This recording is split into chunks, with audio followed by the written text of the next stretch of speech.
Just visit the new CalgaryHerald.com with more of everything worth knowing. Hi, I'm Mike Holmes for World Skills Calgary 2009. We've been seeing a lot of Mike Holmes lately. Not only is he on our televisions almost every night with his various home improvement shows, Holmes has gone multimedia. He's an author, he's got his own magazine, and now his own clothing line.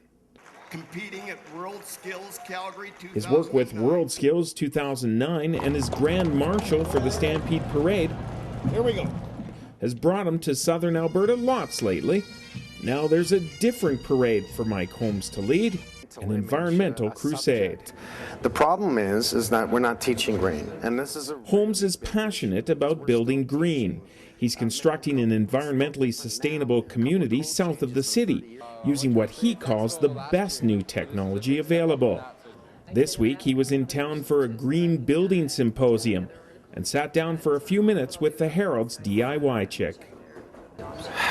You know, I think we're all talking green. There's no doubt that it's become a mental image, a subject.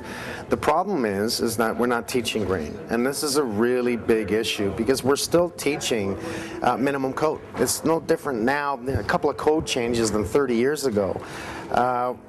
We now need to teach teachers to teach the young or the next generation what green technology is. It's theories, you know, geothermal, breathing technology. I can go on and on, thermal breakover, thermal barrier, what products that we should be using. Do we need to start looking into making sure? Demand dictates everything, right? And until we start creating that demand that we should be using nothing but green drywall, okay? And what's green drywall? I don't mean the color. I'm talking mold resistant. It's actually blue in one of the companies that are there. Why aren't we using nothing but mold free drywall? Why aren't we using zero VOCs in the house?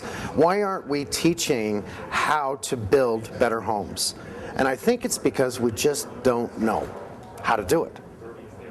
That's what I think. We don't know how to teach. Well, how many teachers are out there right now that can teach right now in college green technology? There's not too many. It's actually, out of all the teachers, a very, very low percentage. That's why I said we need to teach teachers to teach the young. And we're going to have to start jumping into this because it's going to happen anyways, right? It's just how long do we want to wait for? Do we want to do it today, or do we actually want to do it tomorrow, which seems to never come? It'll come, but slowly. So how do we start to change that? Well, I think we're on the road. I think the government has done a lot of things that I'm impressed with, that I'm pleased with, raising the awareness for skilled trades, raising incentives for homeowners to go green, and that's really a new furnace, a high efficiency, looking into solar technology, all of this. But even contractors today don't know how to install solar. They don't know how to do all this geothermal. We have to have separate companies that do know what they're doing make that happen. But we need someone out there that can put everyone together, and maybe everyone together in a classroom. And maybe that's the way to do it. Get the heads from all these companies, or the smart guys from all these companies, to become teachers. Maybe that's the way to do it. But there's no doubt that if we don't do this, it's going to take a long time to be building the way we should be building. I've said it a million times. We're going to have a home that won't burn, a home with zero VOCs. It will not mold. That's just all logical to me. And now take advantage of the geothermal, making sure we thermal break our home and live in a cooler. It's total, to me, common sense, maybe. I don't know. But I'm trying. It's working. So do we need to get some of the educational institutions involved in this? Most definitely. I've done seminars with a lot of the institutions out there for education, and I think that they have to be involved. I think that someone's got to pull the trigger, right? That's what it is. Stop the talk.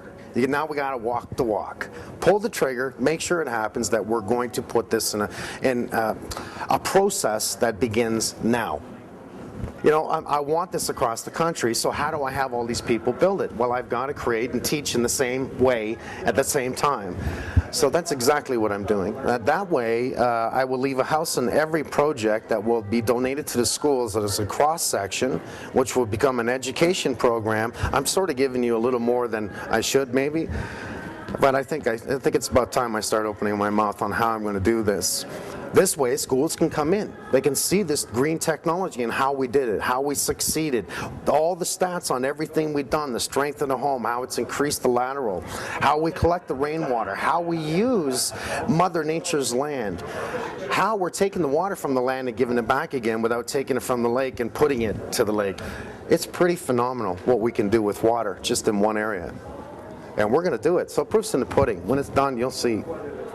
And then I'll be a very proud man. In part 2 of our conversation, Holmes offers some simple tips on how to make your home greener. Simple. I try to tell everyone, put a HEPA filter standalone unit off your furnace. Because instead of using your lungs to clean the air, let's have the HEPA filter clean the air. And then